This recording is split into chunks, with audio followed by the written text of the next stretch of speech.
Good morning, students.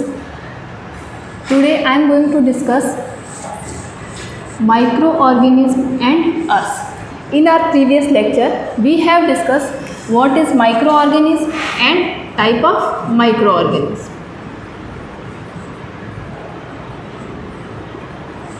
Microorganisms are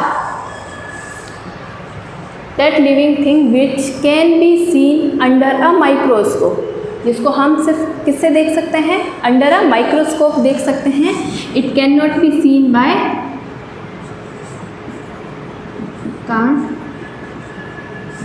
bye naked eyes, जिसे हम खुली आंखों से नहीं देख सकते, उनको हम क्या कहेंगे, माइक्रो ऑर्गेनिज्म. उसके बाद में हमने डिस्कस किया था types of micro organism. Bacteria, fungi, virus, algae, these are different types of microorganisms.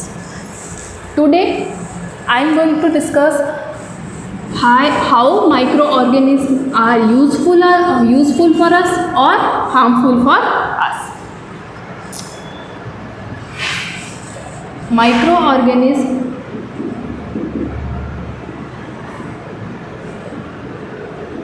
are divided into two categories on the basis of their utility and effect.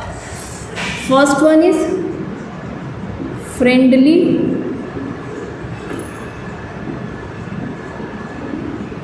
microorganism and second word is harmful microorganism.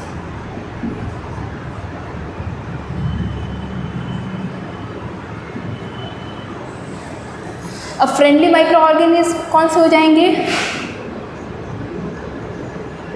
These all are useful for अस.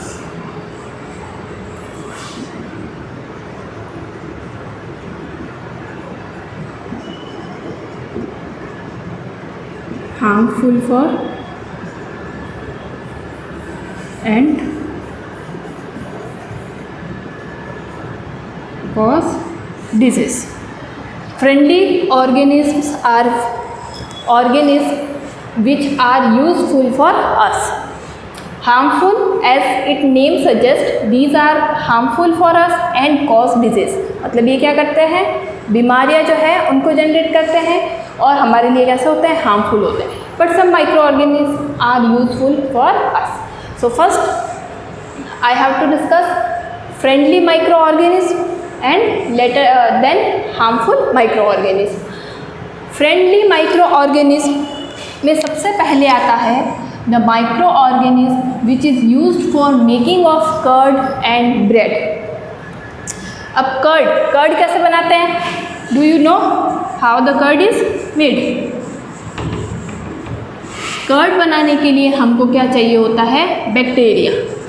और हम कह सकते हैं कि bacteria क्या है, micro organism है. तो कर्ड बनाने के लिए कर्ड के अंदर बहुत सारे बैक्टीरिया होते हैं, लेकिन एक बैक्टीरिया होता है इसके अंदर, लैक्टोबैसिलस. अब लैक्टोबैसिलस जो है क्या करता है, अब कर्ड बनाने के लिए हमारे पास में क्या होगा, वार्म मिल्क. ज़्यादा वार्म भी नहीं होना चाहिए. वार्म मिल्क के हमने क्या किया, little amount of curd add किया. अब कर्ड के अंदर प्रेजेंट क्या है, लैक्टोबैसिलस. अब ये लैक्टोबैसिलस बैक्टीरिया है, वो क्या करता है, वार्म मिल्क के अंदर जाके रैपिडली रिप्रोड्यूस करता है, रैपिडली ग्रो करता है और रैपिडली रिप्रोड्यूस करता है. अब रैपिडली रिप्रोड्यूस करेगा तो इस मिल्क के अंदर लैक्टोबैसिलस का जो अमाउंट है वो क्या हो जाएगा, बहुत ज़्यादा हो जाएगा. और ये वार्म मिल्क जो है वो किस में कन्वर्ट हो जाएगा, कर्ड में कन्वर्ट हो जाएगा. ठीक है. उसके बाद में फॉर मेकिंग ऑफ ब्रेड, और we can say bread, cake, pastries, इसके अंदर हम यूज़ करते हैं हीस्ट. क्या यूज़ करते हैं, हीस्ट. आपने देखा होगा कि एक एक्टिविटी दे रखी है बुक में. एक्टिविटी में क्या किया है कि हमने सपोज मैदा या व्हीट फ्लोर लिया है, ठीक है. अब व्हीट फ्लावर को हमने क्या कर दिया, उसके अंदर हमने हीस्ट पाउडर ऐड किया. हीस्ट पाउडर ऐड किया और साथ में वाटर ऐड किया और इसका क्या बना दिया हमने, डो बना दिया। डो मीन्स गूथा हुआ आटा। अब इस डो को हमने क्या कर दिया, 2 से 4 घंटे के लिए एक वार्म प्लेस पे रख दिया। तो हम क्या देखेंगे, 3-4 घंटे बाद क्या होगा कि ये जो डो है वो क्या हो जाएगा, फूल जाएगा। इसका वॉल्यूम जो है वो क्या हो जाएगा, इंक्रीज़ हो जाएगा। वॉल्यूम जो है वो, let's suppose I have a bowl, कि पहले मेरा डो जो है वो इतना था जब मैंने डो प्रिपेयर करके रखा था। After 3 to 4 hours the dough पूरा जो है वो क्या हो गया है, फूल गया है। उसका वॉल्यूम जो है वो इंक्रीज़ हो गया है। वो कैसा हो गया है, फ्लफ़ी हो गया है। वाई, बिकॉज हीस्ट पाउडर जो हमने इसके अंदर ऐड किया, व्हाट इज़ हीस्ट पाउडर जो है उसको हमने ऐड किया। ये क्या है, माइक्रो ऑर्गेनिज्म। माइक्रो ऑर्गेनिज्म जो है वो उस डो के अंदर क्या करेगा, रैपिडली ग्रो करेगा। और जब ये हीस्ट जो है वो रेस्पिरेशन करेगा तो क्या निकलेगी, CO2। और CO2 जो है वो क्या करती है, इस डो के जो भी पार्टिकल्स हैं उनके बीच में स्पेस में ये रह जाती है और डो जो है वो क्या हो जाता है, फ्लफ़ी हो जाता है, फूल जाता है और इसका वॉल्यूम जो है वो इंक्रीज़ हो जाता है। ठीक है, तो ये भी है क्या है, एक तरीका माइक्रो ऑर्गेनिज्म जो है वो कैसे हमारे लिए क्या है, यूज़फुल है। अब ये इसी डो से ब्रेड बनती है, केक बनता है, पेस्ट्रीज बनती है, देयर आर मैनी आइटम्स। तो ये तो हो गया हमारा making of curd and bread. Next point है हमारा commercial use of microorganism. Commercial use of microorganism, microorganism is used for making alcohol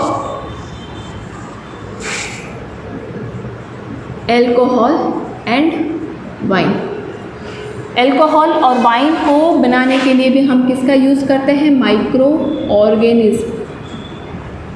since is मतलब ये कोई नई बात नहीं है, बहुत लंबे समय से एल्कोहल और वाइन को बनाने के लिए हम माइक्रो ऑर्गेनिज्म का यूज़ करते हैं। अब ये माइक्रो ऑर्गेनिज्म करता क्या है कि जो हमारा एल्कोहल है, जो हमारे ग्रेन्स है, ग्रेन्स के अंदर प्रेजेंट होती है शुगर। क्या होता है, शुगर। अब ये एल्कोहल क्या करेगा, जो हमारी शुगर, जो माइक्रो ऑर्गेनिज्म जो है वो क्या करेंगे कि हमारी जो शुगर है उसको किस में कन्वर्ट कर देंगे, ये एल्कोहल में कन्वर्ट कर देंगे। किस में कन्वर्ट कर देंगे, एल्कोहल में कर देंगे। ये जो प्रोसेस है, sugar is converted into alcohol, this process is known as fermentation.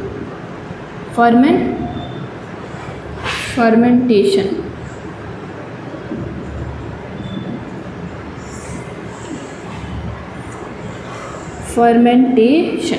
ठीक है। अब फर्मेंटेशन का जो कंसेप्ट है इसको डिस्कवर किया था साइंटिस्ट लुईस पास्चर ने। किसने किया था, लुईस पास्चर ने। लुईस पास्चर ने क्या बताया कि जो शुगर है, the conversion of sugar into alcohol is known as fermentation. और ये किसने दिया था, लुईस पास्चर ने, इन द ईयर ऑफ 1857। ठीक है, ये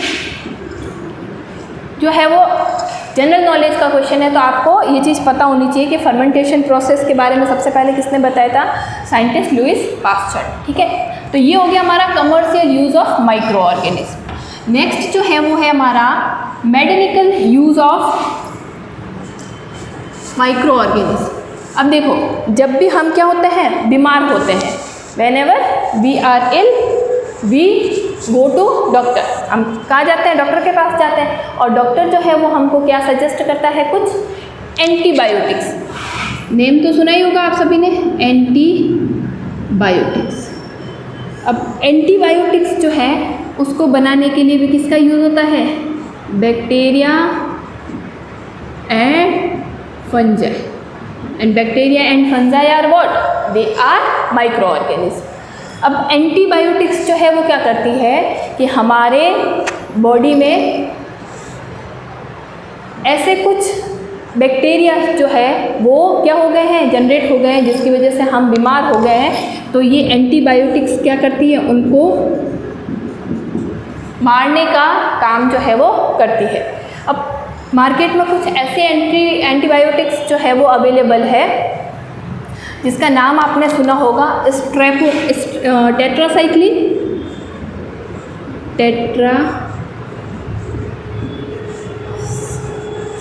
उसके बाद में एक और टेबलेट आती है विच इज़ एरिथ्रोमाइसिन।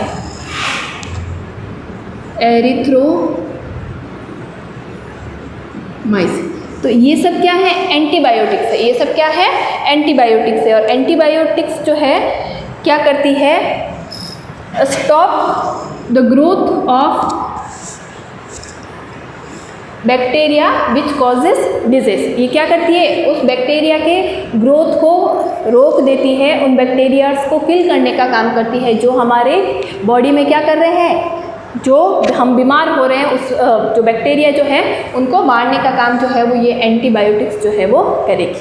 अब हमको एक चीज़ ध्यान रखनी है कि एंटीबायोटिक्स जो है वो मार्केट में बहुत सी अवेलेबल है, बट विदाउट एनी डॉक्टर की इस प्रिकॉशन के बिना, डॉक्टर के बताए बिना हमको कोई भी एंटीबायोटिक्स जो है उसको नहीं लेना है, क्योंकि डॉक्टर जो है वो हमारी बॉडी को एक चेक करता है, उसके बाद में उनको ये चीज़ समझ में आती है कि हमारे लिए कौन सी एंटीबायोटिक्स जो है वो बेटर है। तो हमको ऐसे डॉक्टर के बिना बताए यूँ नहीं है कि डायरेक्ट हमने मेडिकल से एंटीबायोटिक्स परचेज कर लिया और उसको ले लिया। It can be harmful for us.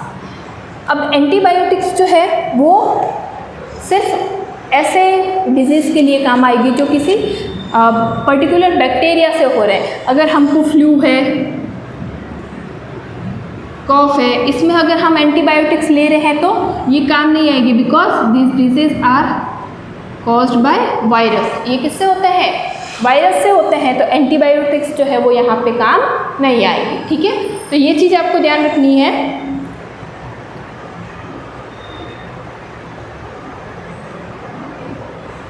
अब बहुत सारी एंटीबायोटिक्स जो हैं उनको मैन्युफैक्चर करने के लिए, उनको प्रिपेयर करने के लिए there are many type of और microorganism which are used. उसके बाद में एक इम्पॉर्टेंट यूज़ है इसका वैक्सीन।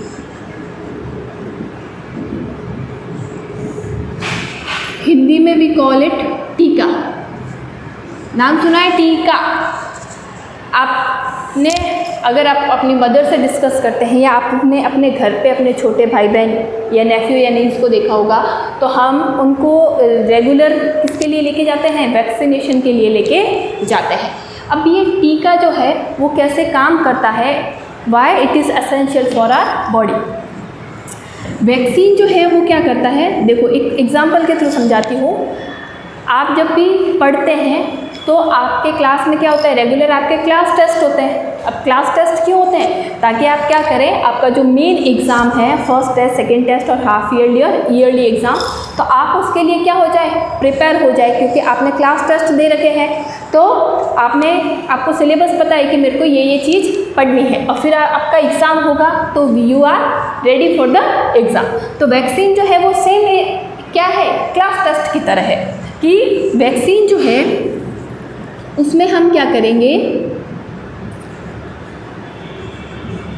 डेड सेल्स, जो भी डिजीज़ हमको है, जो भी डिजीज़ जो है उनके क्या करेंगे, ऐसे माइक्रो ऑर्गेनिज्म को हम क्या करेंगे, अपनी बॉडी में एंटर करवाते हैं थ्रू अ वैक्सीन, ताकि हमारा बॉडी जो है वो क्या करे, हमारी बॉडी जो है वो एंटीबॉडी प्रिपेयर करती है। क्या करती है? एंटीबॉडी जनरेट करती है। जैसे ही हमारे शरीर को कुछ क्या होता है, कोई भी बीमारी हो गई तो हमारे शरीर जो है वो उससे लड़ने के लिए क्या करता है? एंटीबॉडी जो है वो प्रिपेयर करता है। अब वैक्सीन के थ्रू एक बार जब एंटीबॉडी हमारे शरीर में बन जाती है, हमारी बॉडी में बन जाती है, तो वो हमेशा हमारी बॉडी में ही रहती है। तो वैक्सीन के थ्रू हम क्या करते हैं? वैक्सीन के थ्रू जैसे मैंने फॉर एग्ज़ाम्पल मैंने ले लिया स्मॉल पॉक्स। अब स्मॉल पॉक्स की वैक्सीन लगाई, इसका मतलब क्या हुआ कि स्मॉल पॉक्स जनरेट करने वाले जितने भी बैक्टीरियाज हैं उनको क्या करवाया जाता है? हमारी शरीर में एंटर करवाया जाता है। अब वो कैसे होते हैं? डेड होते हैं और थोड़े वीक होते हैं। जैसे ही हमारे, लेकिन ये होते हैं डेड है, ये एक्टिव नहीं है, ये हमारी बॉडी में जाके कुछ रिएक्ट नहीं करेंगे, लेकिन हमारी बॉडी को तो ये चीज़ समझ में आ गई कि ये डेड और वीक जो है इन्वेडर ये हमारी बॉडी में एंटर कर गए, तो हमारी बॉडी क्या करेगी, उसके अकॉर्डिंग एंटीबॉडी प्रिपेयर करेगी। क्या करेगी, एंटीबॉडी प्रिपेयर करेगी। अब एक बार जब एंटीबॉडी हमारी बॉडी में प्रिपेयर हो जाएगी तो ये हमेशा हमारी बॉडी में रहेगी। तो ये वैक्सीन के थ्रू हम क्या करते हैं कि हमारी बॉडी में जो भी डिजीज़ है उसका एंटीबॉडी जो है वो जनरेट करवा देते हैं कि अगर फ्यूचर में अगर वो डिजीज़ हमको कभी हो भी जाता है तो हमारी बॉडी में there are antibodies for that particular disease, so our body can fight. हमारी बॉडी क्या कर सकती है, उनसे लड़ सकती है। तो ये जो है वो क्या है, वैक्सीन का एक कंसेप्ट है कि कैसे हम वैक्सीन के थ्रू हमारी बॉडी को जो है वो डिफरेंट डिजीज़ से क्या कर सकते हैं, सेव कर सकते हैं। जो मैंने एग्जाम्पल लिया स्मॉल पॉक्स, इसका वैक्सीन सबसे पहले डिस्कवर किया था एडवर्ड जेनर ने। साइंटिस्ट का नाम है एडवर्ड जेनर। उन्होंने बताया था, उन्होंने क्या किया था, प्रिपेयर किया था वैक्सीन फॉर स्मॉल पॉक्स। अब ज़रूरी नहीं है वैक्सीन का मतलब इंजेक्शन ही हो, इंजेक्शन से ही दवाई जो है उसको हमारी बॉडी में एंटर करवाया जाए। पोलियो, अगर मैं बात करूँ तो परसों 20 सितंबर को क्या था, पोलियो का कैंप था। तो एक कैंप लगा के, कैंपेन चला के हम क्या करते हैं कि हमारी जो कंट्री है, हमारा जो भी पर्टिकुलर एरिया है, उससे हम उसको पर्टिकुलर डिजीज़ से क्या करना चाहते हैं, फ्री करना चाहते हैं। तो पोलियो की जो दवाई पिलाई जाती है, it is also known as polio vaccine.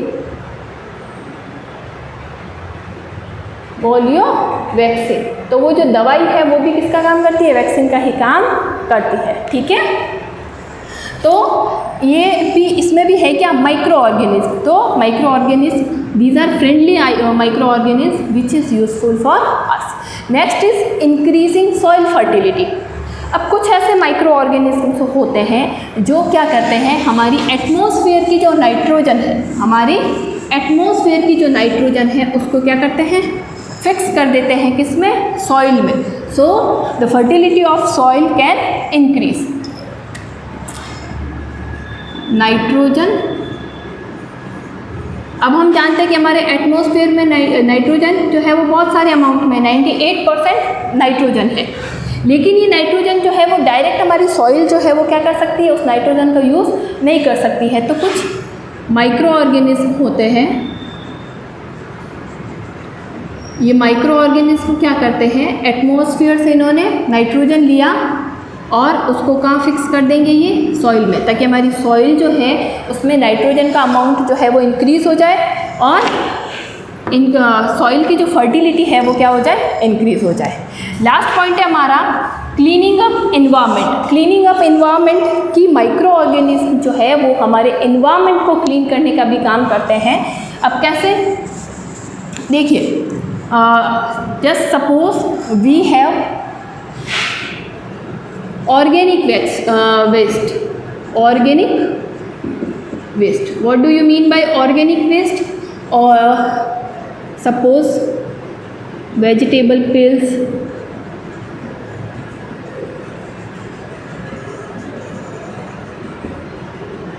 fruit peels, agriculture waste,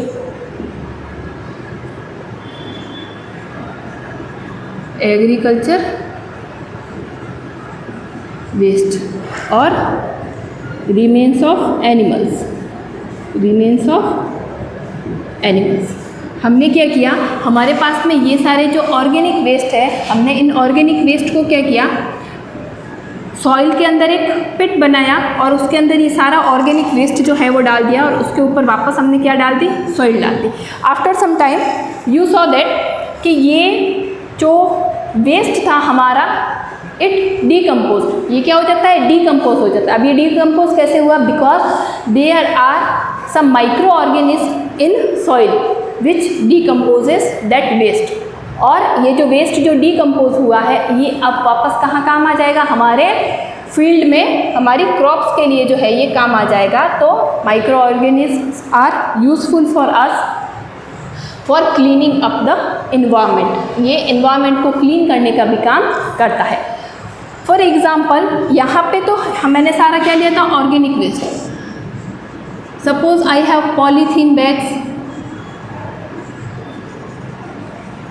और नॉन बायोडिग्रेडेबल सब्सटेंस। अब उस वेस्ट को अगर मैं क्या करती हूँ, एक पिट में डालती हूँ, उसके ऊपर सॉइल की एक लेयर बिछा देती हूँ, तो हम कुछ सालों बाद भी अगर देखें तो पॉलीथीन बैग्स और ये सारा वेस्ट जो है वो एज इट इज़ रहता है, because it does not decompose, ये डिकम्पोज नहीं होता है। ठीक है, these are some uses of microorganisms, or I can say how these microorganisms are useful for us, how they are our friends. Microorganisms can be our friends.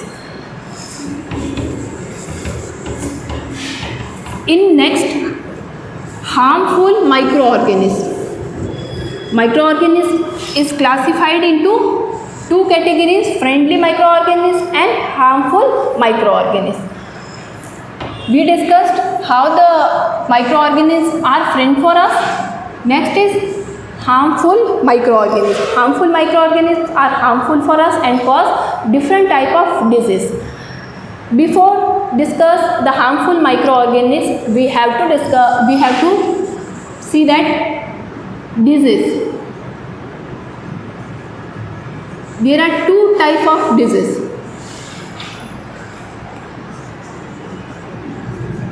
Non-communicable and communicable disease. Non-communicable, which does not spread from one person to another.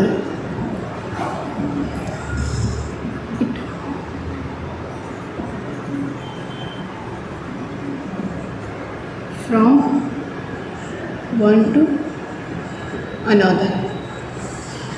No, as its name suggests, communicable. Non-communicable, which does not spread from one person to another. For example, suppose there are two persons, one is X and second is Y. One is having X is having heart attack problem. इसको heart attack की problem है, and X and Y is always hang out together. तो Y जो है उसको heart attack की problem होगी क्या? Of course not, because heart attack is a not communicable disease. Suppose communicable disease, it spreads from one to another. जो एक person से spread from one person to another person. For example, tuberculosis. Tuberculosis जो है वो जैसे दो friend है X और Y, एक X को जो है वो ट्यूबरकुलोसिस की प्रॉब्लम है और Y जो है वो हमेशा साथ रहते हैं, they are always hanging out together. तो Y जो है उसको भी क्या होगी, ट्यूबरकुलोसिस की प्रॉब्लम होगी। That's why the tuberculosis is known as communicable disease. And heart attack, suppose stomach pain, asthma, these all are non-communicable diseases which does not spread from one person to another person. In our next lecture, we will discuss how the microorganisms are harmful for us. Thank you.